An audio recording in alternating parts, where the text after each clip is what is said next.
with us here this morning. Kaz, what would you say is the latest with this storm?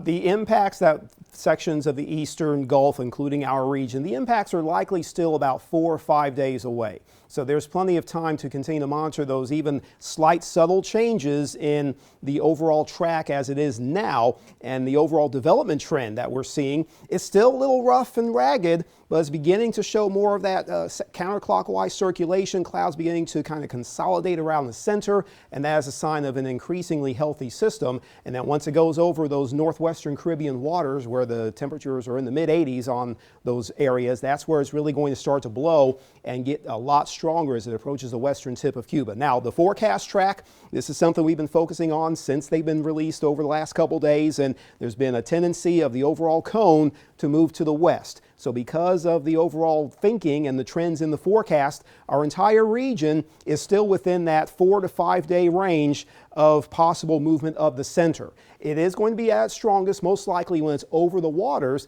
but there are factors that can weaken it before it reaches somewhere between the western panhandle and central Florida. There's still a big range of margin of error, range of possibilities that can happen, and any little tweak one way or another can change the generalized effects, assuming the current forecast track. If it were to take this exact track, which I do not think it will, this will be adjusted over the next 4 or 5 days. We can certainly have the effects of heavy rain, gustier winds of tropical storm force, about 40 miles per hour, and near the coast particularly, there's a chance for hurricane force wind gusts if that track verifies, but it will change.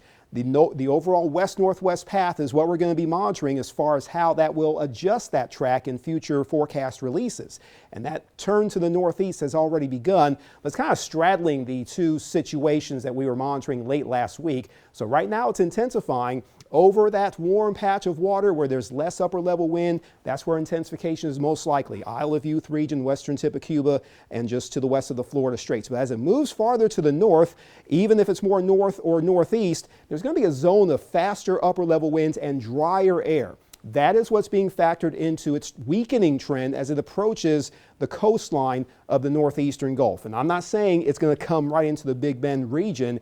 That is a possibility depending on how strong our front for late tomorrow and Tuesday is and the trough behind it. That is the system that's going to start to steer the direction of Ian's movement. If it's a strong enough dip, it can make it force to the northeast a little faster. So either way you look at it, we are in a ready stance, and you should be too. Make sure things are set for your kit.